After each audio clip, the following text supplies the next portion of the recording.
Hey, everyone. Round of applause. All right. As Annette said, I'm Darren, Director of Account Management, and we can quickly go down and have everyone introduce themselves, and then we'll kick off the panel. I'm Heather. I'm VP of Customer Experience at Revolve. Been at Revolve about 10 years, so excited to be here with all of you today. And I'm Angela Reel from BJ's Wholesale Club, where I've been for the last year's Digital Operations Manager. I am Caroline. I'm from Wayfair. I work within customer service, been there 7 years, but particularly looking at scam prevention, so policy abuse and refund abuse. And hello, I'm Aurélien Donégé. I'm Head of Security at Vessia Collective, so I'm leading the security and fraud team at Vessia. And hello, I'm Ludovic Mezzana from Dior Couture, and I'm Payment and Fraud Manager. All right, fantastic. So we'll kick off the discussion around the customer experience and first define what that is. In a nutshell, it is every touch point, every interaction that you have with your customers, and it's how your customers feel about your brand. The things that get in the way of that are maybe detrimental to the CX are strong authentication, false declines, delayed fulfillment. And part of what we're going to talk about today is the shopping experience and everything that leads to the payment moment. We'll have time to discuss the payment moment itself, checking for fraud, the checkout experience, and we'll move into the meaty topic of lifetime value and that relationship that you build with your customers. So first, kicking off the shopping experience, Heather, privacy is top of mind for today's consumers, yet they still demand personalized experiences. So how do you earn their trust in order to collect their data? That's a good question. So I'll talk a little bit about this, but I think others on the panel might have a better answer for it. So for us, it is really important to have the trust of the customer. We do a lot of personalization on the site. A lot of it's through email, push notification, also how people browse. So specifically, we often adjust their sort function to be personalized for them based upon brands that they search, styles that they search, things of that nature. But customers can always opt out, deactivate their account, have their information essentially deleted from our system, and we make it very easy for them to do that. Obviously, it's a legal requirement, but we want customers to feel comfortable sharing their data with us and know that we take the security of it really, really seriously. Annette Vestiaire? Yeah, I think it's really important to be open and to share exactly how we'll gather the data, what we will do with the data, if we will keep the data for a long time or not, and to be, and to give also availability to the user to get back the data and to know what exactly the merchant will do with everything. If we will resell them to other companies, to third party, for example, like to be completely honest and open about what we will do. And with all the regulation also, with GDPR, with all the data privacy laws in Europe, but in the US also, we need also to really say what we will do with the data, with cookies, for example. So it's really important to share all this information with our user.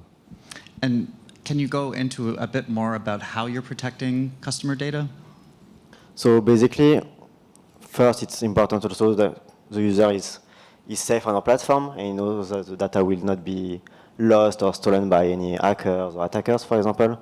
So I think it's really important to have a lot of security controls in the platform for all the user journey and to make sure that we mitigate all the risks related to data privacy and to personal data. So to make sure that we have hunters, for example, security researchers that try to find new vulnerabilities on the website. And if there is any even small risk that some personal data can be lost or stolen, that we fix this as a critical, like even the same as in critical incident on the platform, basically, we make sure that it's on top of our priority for Vestia. Yep. It should be for everyone, and I think that makes customers more likely to share that data and get that personalization you were talking about, Heather. How do you handle personalization for first-time customers where you don't have as much data?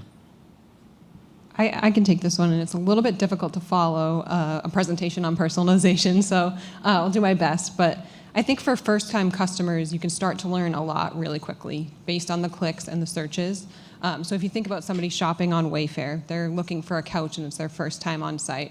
They type in couch in the search bar, and a million options come up, thousands of options. And they click one or two, and we can quickly see their price point they're looking at and the style. They don't want a sectional, they want a low-profile leather couch. And we start offering up those suggestions. Then from there, you can look at complementary products. So if they want a sofa, they probably want a coffee table or a rug or a pillow that matches. So using that and quickly building off what the information they're giving us to get more. And Aurelian, how do you handle personalization and risk when there's no digital footprint?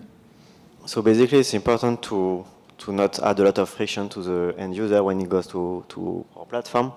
So what we do is basically to manage, we try to get like as much as information as possible about the user before he comes to the platform, like with device fingerprinting, to get like a lot of information about the user and to have a kind of risk score of this user, and to basically add friction only if the risk score is really high and there is a high risk that there is some impact on the platform, some fraud or scam happening.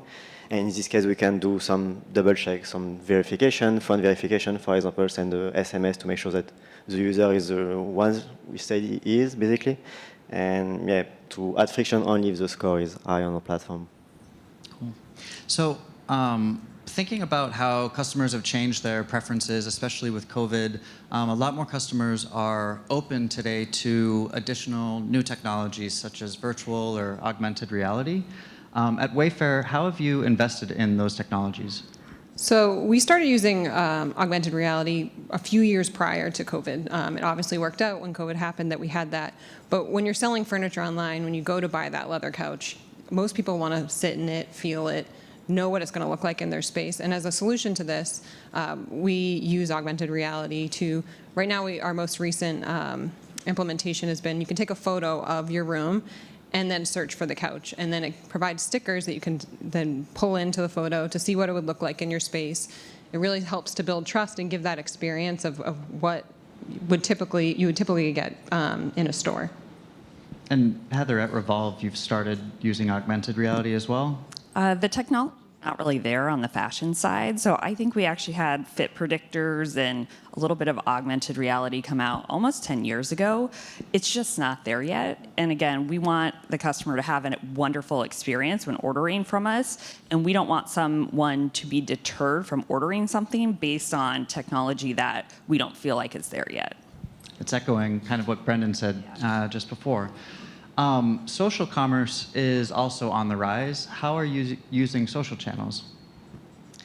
Yeah, so we're big on Instagram. That's like where we kind of grew up over the last 10 years for Revolve, moving into TikTok as well.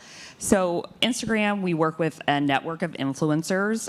What's interesting is it's not just influencers that are selling our product on Instagram. It's our customers as well. So we get a lot of emails in customer service saying, I saw this item on Instagram, you have to find it for me, I need to buy it. It's not an influencer, right? It's just someone, a customer out there posting and another customer finds it. So social is huge for us and definitely will continue to be a huge driver of sales for us.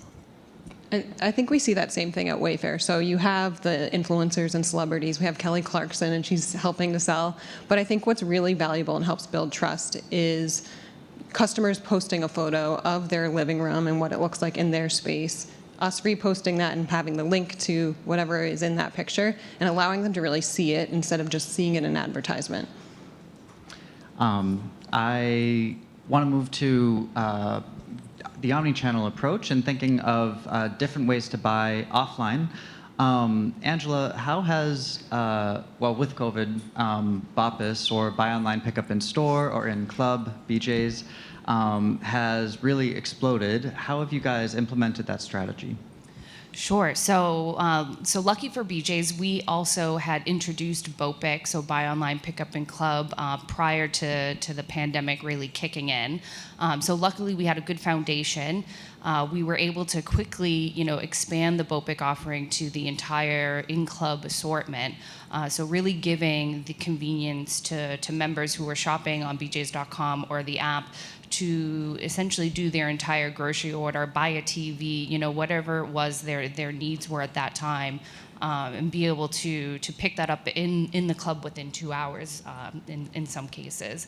So we really saw, BOPIC has now become more than half of our digital business, becoming the much preferred fulfillment channel, with 60% of those actually utilizing the curbside. So prior to the pandemic, members would actually have to come physically into the club to receive their merchandise, and now, being able to offer that curbside experience has really been a tremendous success, and something that we're continuously using data to really kind of improve those pain points and things like that, because obviously, it was a rush to get it out, wanted to make sure we were offering that.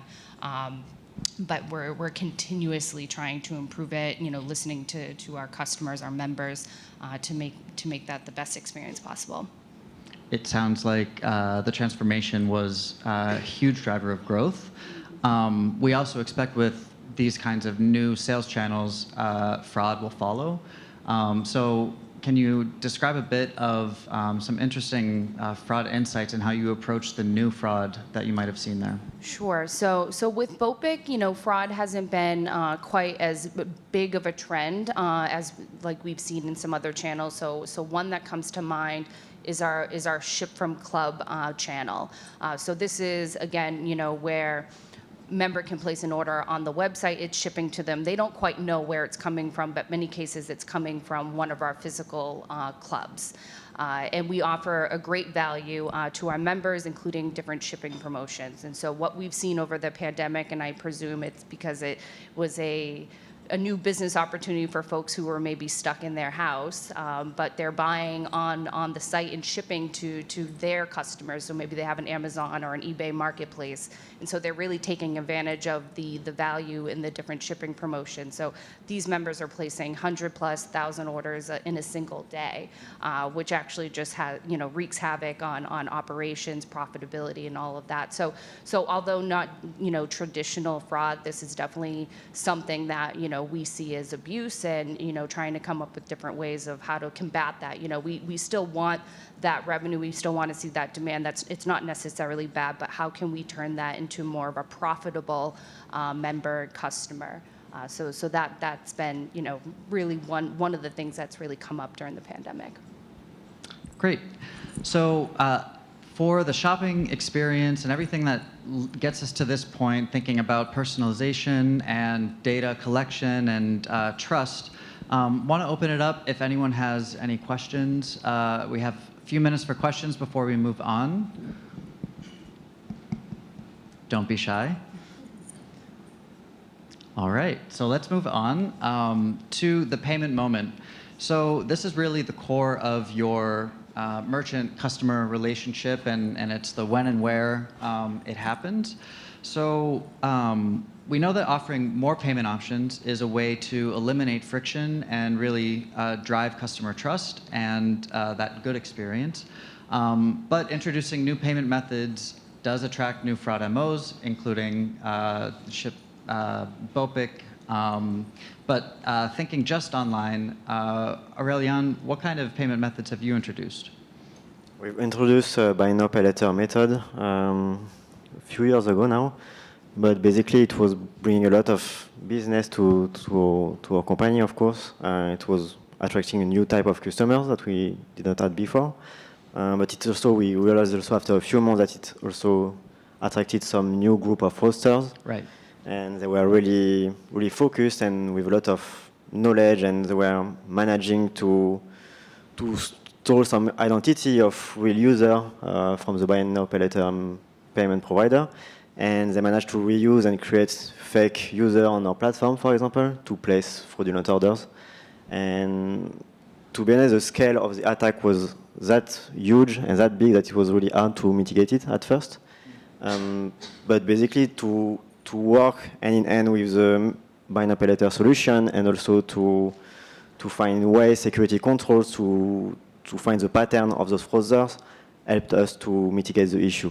But basically the main things was really to communicate with this provider and to make sure to share the information that we have on our side, the information that he have in his side about the data leakage basically, and to make sure that we are all in line to fix and mitigate the issue.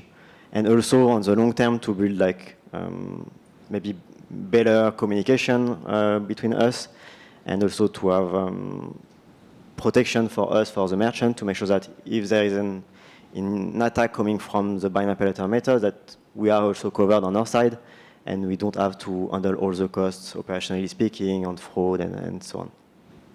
And Ludovic, at Dior, what kind of payment methods and fraud have you seen? It's interesting, that question for us, because we tailor to like worldwide, and what's important is that by bringing new payment methods in each market and specializing in the local, I would say, penetration in each payment method, you create customer satisfaction, but you also create a new loophole in your security system, because everyone knows how it works. I'd say the fraud for the credit card, it's pretty straightforward. You have pen testing and so on. But the one with, like, I would say PayPal as an example, you get PayPal users, trusted account, they have history of buying, and for you it's new customers. They arrive and they say, okay, I will pay with PayPal, but I will not receive the package. The merchandise is different. And now you have you are not directly speaking with the customers because the customer is complaining to PayPal.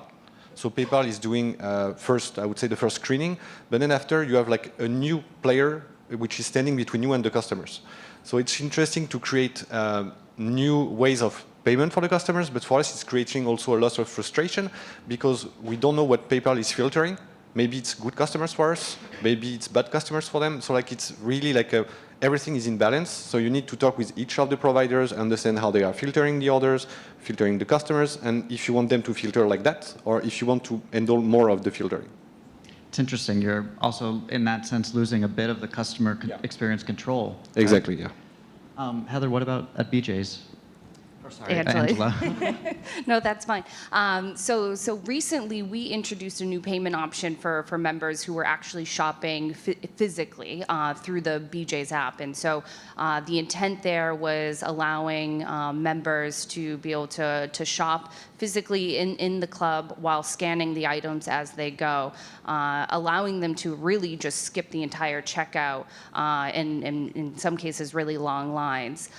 In this particular case, fraudsters were very quick to identify our weak points within that channel and took full advantage. So we had to quickly, really accelerated the Riskified integration, to be honest, which was massively impactful in deterring the fraud, because what we saw was substantial, and glad that we were able to quickly pivot. But it was really interesting to see how quickly fraudsters really identified those weak points and took full advantage, especially with some of the higher risk categories like consumer electronics and things like that. Anyone else on that question? No? So what about other payment options that specifically limit the payment failure or, I guess, optimize for that experience? Heather, have you implemented anything new? So we've been implemented with Deco, I think 4 years now, almost 4 years now. And we've had success with that, and our customers really do like that. The other piece that we've used and are in the process of integrating with is Bolt, which is the one sign-on to get through checkout quickly. We also have the Amazon kind of buy now on the page as well to get customers really quickly through checkout. And so that's a goal of ours, and that's what we've done and really been focusing on the last year or two. Great.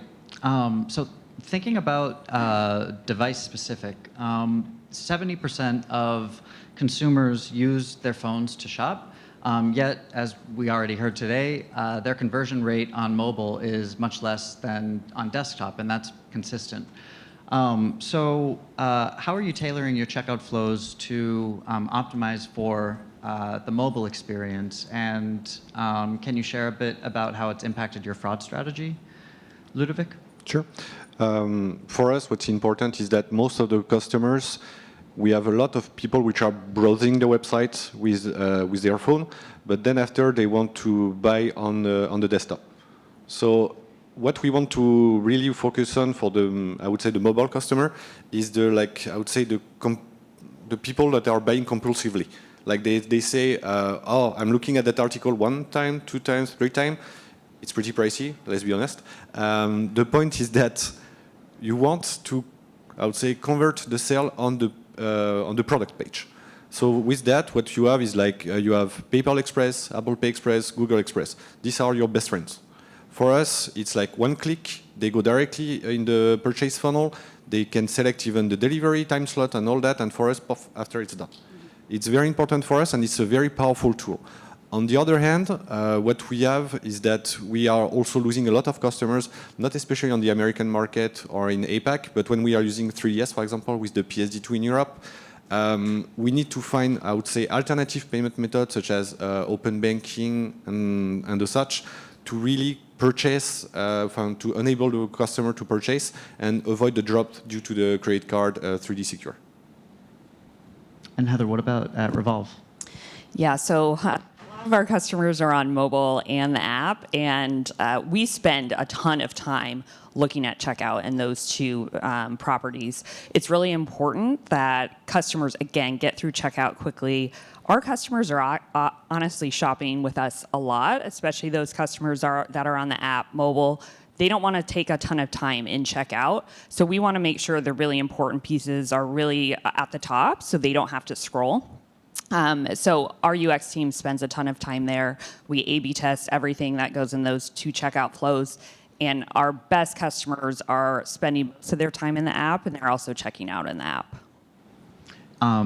With the UX team's investment in that experience, what metrics are they using or are you using to assess the overall customer experience? Yeah, that's a good question. We look at a number of different things. So obviously conversion is number one. Like, are they converting by property? We're also looking at average cart size, number of items in the cart. We want to look at declines. Like, are there a lot of declines before they're actually successful? And again, we have a number of different payment methods. So we're looking at the drop off in all different payment methods, PayPal, et cetera. So definitely those pieces are important. We also survey our customers at a number of different touch points. So we have a post checkout, but we also have NPS just on a site visit, post returns, post CS. So constantly trying to pull that feedback in to understand if there's an issue at any point in the conversion process. Does everyone use similar metrics or anything different? I can take that one. On what's important for us, like we were talking about the feedback of the customer, the NPS and all of that, what we are using also is like focus group, where like we are saying, okay, here is the type of product that you want to know. Go on the website, find it, and try to purchase it as quickly as you can. And we try to see the different patterns with like different group age and getting their feedback, coupled with the NPS and really end-to-end aggregation of all the data. And for us, we are following that, I would say, weekly and daily with like worldwide. And we see, especially with the NPS, if we get the chance to be able to interview the customer, especially for bad reviews, for us, like it's golden feedback, because we can have that virtuous loop with the customer. And if we can say to them, like really like a customized answer saying, hey, check in 2 weeks, we fix that, and next time that you purchase, you will never have the same issue. And usually when we get that, it's customers that might have bought like once, but then after they will be returning customers. So for us, it's very important to really trust the customer and engage with them. It's echoing a lot of what we've already heard today, focusing on the pain point and what went wrong. So we'll move on in the interest of time to the last point in the journey, the lifetime value and the relationship that you build. Customer service is key on the loyalty front, and providing a frictionless customer service experience, obviously important. Heather, how's Revolve invested in that? Yeah, so number one, I think for us is if customers need to contact us, it needs to be extremely minimal wait time. So we're consistently focused on getting back to customers as soon as possible. If you call in, we don't want you to wait. If you email us, ideally we're getting back to you in 2 hours, max kind of 4. And then we have a number of different touch points. So phone, email, chat. We launched SMS 2 years ago. We found it's a really high satisfaction channel. And so we've been pushing that more recently, and we've seen a big uptick in that. And then, of course, we're always looking for what's the next channel that we can open up so customers can reach us where they really spend their time and where they spend their time communicating with people. I'm noticing a lot of similarities between Wayfair and Revolve. We have a very similar approach. So if somebody has to call in, we're trying to answer that call within 20 to 30 seconds.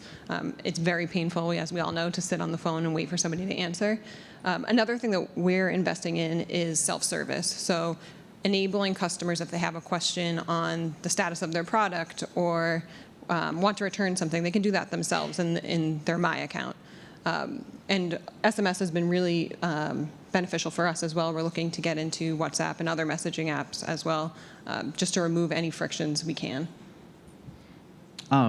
When you are working with the customer service agent, do they have, or at Wayfair, at Revolve, do they have the kind of customer history and interaction history to be able to provide personalized or contextual service?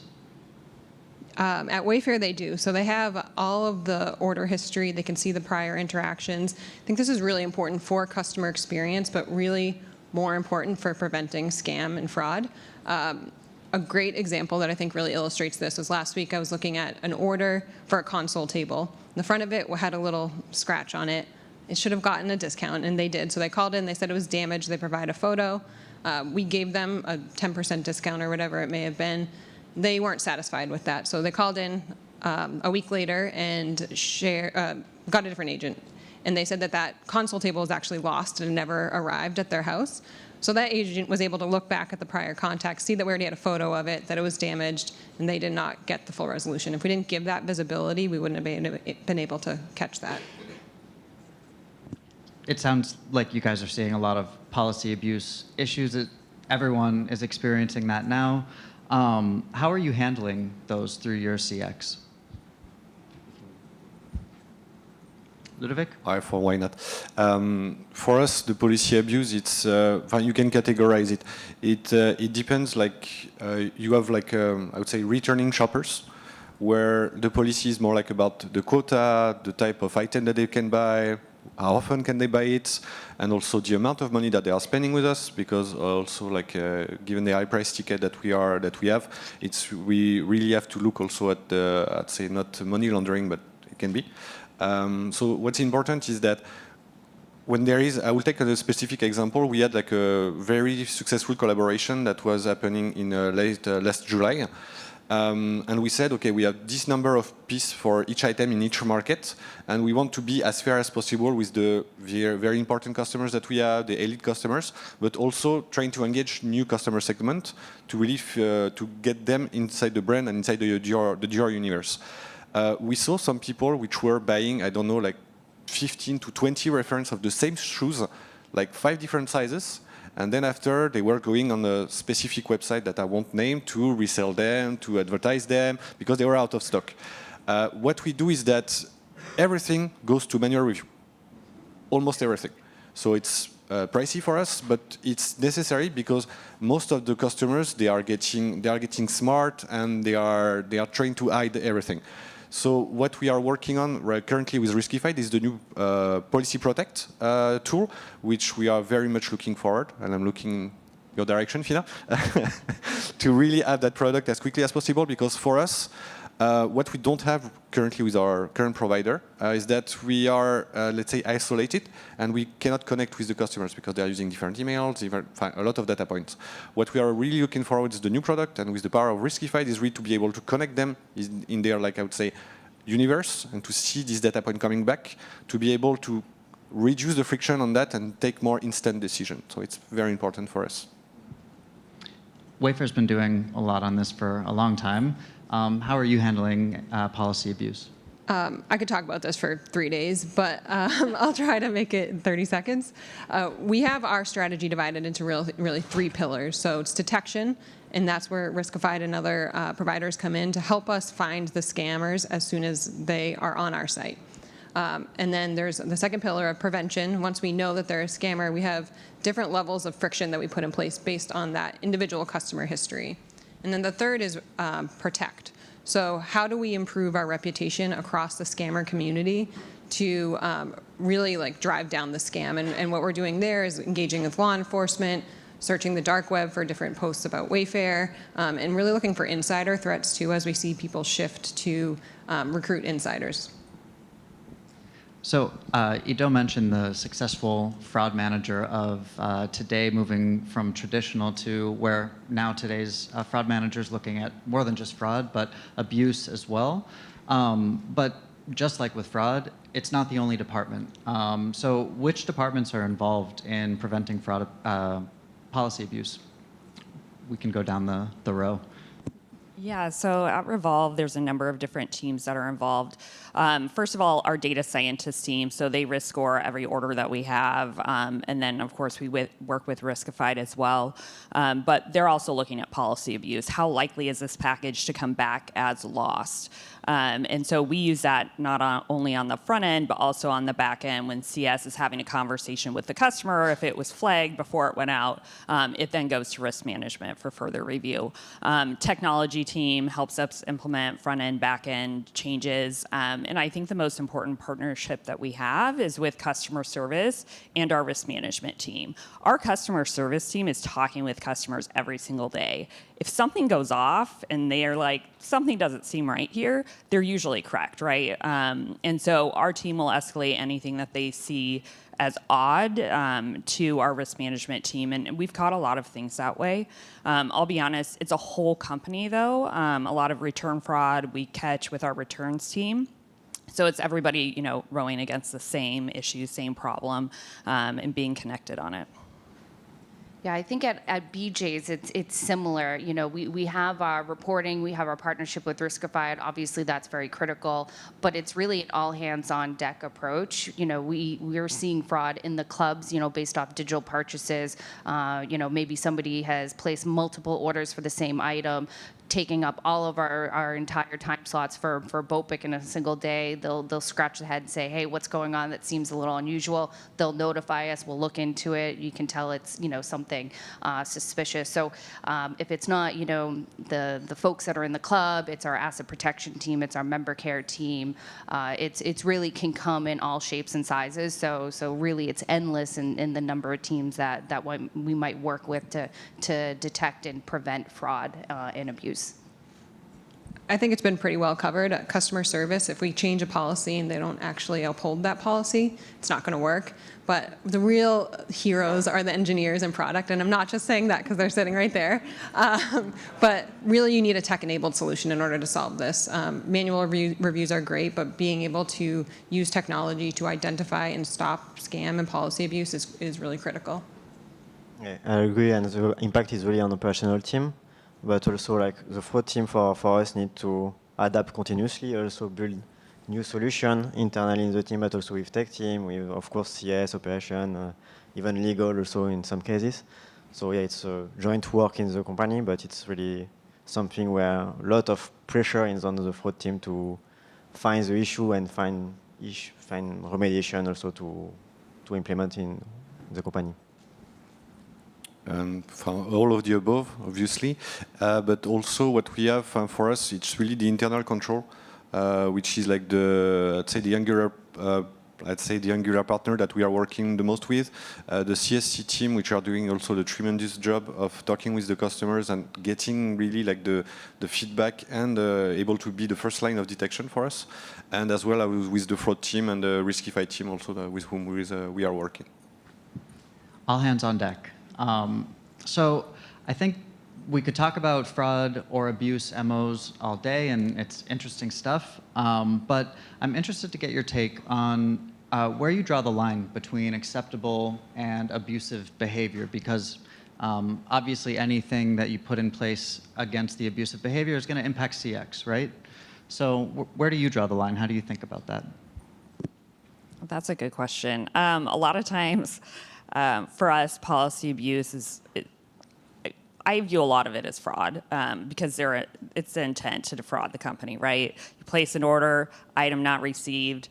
We can look at the order before it came in, or I could look at the order and tell you that's going to be an item not received just based on the characteristics. And obviously, that's an intent to defraud there. So again, it's a partnership between customer service and risk management, but we're pretty clear on what's fraud and what's not.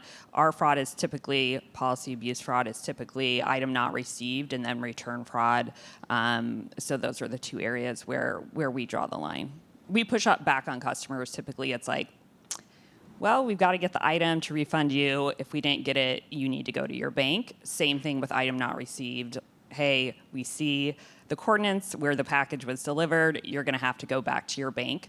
And typically, if it's a good customer, good characteristics, we're really accommodating, right? Like, we're really sorry you didn't get your package. We'll ship you another or refund you. But when the characteristics indicate it's not a good order, we push back on the customer. It's a hard question because I think that it's not a one size fits all. You know, some abuse that you see, be it, you know, maybe a return and the member has, you know, stripped all of the key components out of a laptop, you know, and we find out, you know, weeks later, that's obvious. And so that's very easy to figure out where to draw the line. That's obviously unacceptable. But then it's when, you know, you see a member placing, you know, 100, 1,000 orders in a day. That's not necessarily a bad thing for us. It's bad when you're, you know, using coupons excessively when we obviously have a redemption of like max 5 per member. So we're trying. Some of these policies we're defining as we go, based on what we're seeing. So some are more obvious, some less. Yeah, I completely agree. I think there's what we call professional scammers at Wayfair, and those are the people that are photoshopping pictures or using a picture from a different customer review or sending back dog food instead of a vacuum. But the tricky part is the customers who we call casual scammers, who may have 5 good orders and then they watch a TikTok video of a Wayfair hack that gets you a free item or a discount. And those are the ones that are a little more, you have to rely on their history to make a decision. If that person has had a lot of incidents, we wouldn't give a resolution, but if they're a good customer, then we're gonna err on the side of providing them a resolution. And I think also thinking the right threshold with the different business team in the company and operations team also is important to see what is the value of the user also. If we start to see there is too many chargeback for a specific user, if we see there is too many loss for this specific user and the balances start to be negative, maybe we need to act and change the threshold and make sure that next time this type of abuse or this type of behavior will be blocked proactively. And what I can add is for like I'd say high-end fashion such as Dior, what's important for us is like where we draw the line between what's acceptable and where the image and it will be hurting the brand. And also we have also like a metric that we call in our work, which is like the desirability of the brand, meaning that each collection, each new article that is released is very specific, tailor-made, etc. And the point is that where we can accept, for example, customers that maybe don't have an address in the countries where they are shopping, and we allow the freight forwarding because we know that they are very important customers to us, and maybe they are just like moving around. And also the people which are, one that we have that is really very funny to us is especially in Japan, we have like what we call it the Instagram fever, is that we have a lot of customers which are buying the latest bag, I don't know, scarf, whatever. They take the Instagram picture, they upload it, we see it, and then after 2 days later, we receive the package and saying, no, I don't like that article. Or we have even one that are trying to send a fake and saying, no, I don't like that article. You posted with the real one, and you're sending a fake one, and you are expecting the refund. Like these ones, we strike hard on them, but there is also some where we allow because it's good for the brand. It's also to create the hotness around the brand. So, it's balancing. Yep. All right, so thank you. We'll wrap it up shortly, and it sounds to me like the takeaways that I have are really that first of all, meet the customer where they are. It seems like that's a theme for today, whether it's finding them at their pain point and where the negative experience is to try to focus, or if it is allowing them to purchase with the payment method or the omni-channel experience that they want. Policy is affecting everyone, and it seems like there's no clear-cut guidelines quite yet, but everyone is working on it, all hands on deck. We're at time, so there isn't time for Q&A, but I will say this entire panel, I want to give a round of applause. They've done an amazing job.